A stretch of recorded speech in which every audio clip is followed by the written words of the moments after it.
جی بالکل، علی پور چٹا میونسپل کمیٹی نے امسال 2023 اور 24 شہر کی صفائی ستھرائی اور سیوریج کی بہتری کے لیے لاکھوں روپے کے ٹھیکے دیے، جس میں مین سیم نالہ 23,50,000، شہر کے وسط سے گزرنے والے سیم نالے کی صفائی کے لیے 14,30,000، قادرآباد روڈ سول ہسپتال والے نالے کی صفائی کی مد میں 5,35,000 روپے، قربانی کی ویسٹیج کے اٹھانے کے لیے 9 لاکھ، قربانی کے جانوروں کی منڈی کے لیے 1 لاکھ اور دیگر ٹھیکہ جات کی مد میں 7,35,000 روپے کی بندر بانٹ کی گئی، جن کو مختلف نوعیت کی مرمت کا نام دیا گیا۔ سابقہ روایات کے عین مطابق ان ٹینڈروں میں بھی بھرپور کرپشن کی تاریخ دہرائی گئی، جس میں اپنے دستے راستوں کے ذریعے بدترین لوٹ کسوٹ کر کے حکومتی خزانے کو خوب چونا لگایا گیا۔ سیم نالوں کی صفائی مجموعی 43,15,000 روپے میں پڑی، جبکہ نالوں میں گند، مٹی، گارا، جانور کا فضلہ سب ویسے ہی پڑا رہا۔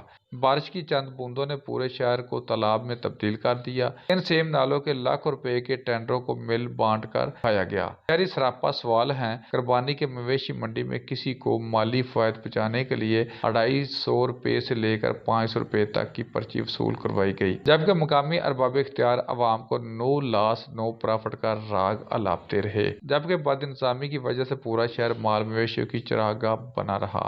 یہاں یہ بھی بتاتا چلو، عید قربان پر علیشوں کو ٹھکانے لگا کر چونے سے گلی بازاروں کو سجانے کے لیے اور قربانی والے گھروں میں بڑے شاپر بیگ مہیا کرنا تھے، تاکہ عید کے پرمسرت موقع پر شہری گندگی اور دفن سے محفوظ رہ سکے۔ حالات یہ ہے کہ ایک ہفتہ گزرنے کے باوجود بھی گندگی اور دفن شہریوں کا مقدر بنا ہوا ہے، جس سے موذی امراض پھوٹنے کا اندیشہ ہے۔ شہریوں نے ارباب اختیار سے مطالبہ کیا ہے کہ چند ماہ کے بعد مختلف ٹینڈروں کی مد میں لوٹ مار کرنے والوں کا محاسبہ کیا جائے اور جو کام کیے گئے ہیں ان کا معیار اور مقدار بھی چیک کیا جائے، عوامی فنڈز کی بے دریغ لوٹ مار کا حساب لیا جائے۔ یہاں municipal committee general bus stand کی یومیہ پرچی 10 روپے اور 15 روپے ہے، جبکہ اس پرچی کو 300 روپے سے لے کر 400-500 روپے تک ٹرانسپورٹروں کو زبردستی کس کی امام پر دی جا رہی ہے۔ غریب مزدور رکشہ چاند گاڑیوں سے 10 روپے کی بجائے یومیہ 60 روپے وصول کرنا کس قانون میں آتا ہے؟ اس بہتی گنگا میں کون کون ہاتھ صاف کر رہا ہے؟ کیا گرام فروشوں کو کس نے کھلی چھٹی دے رکھی ہے؟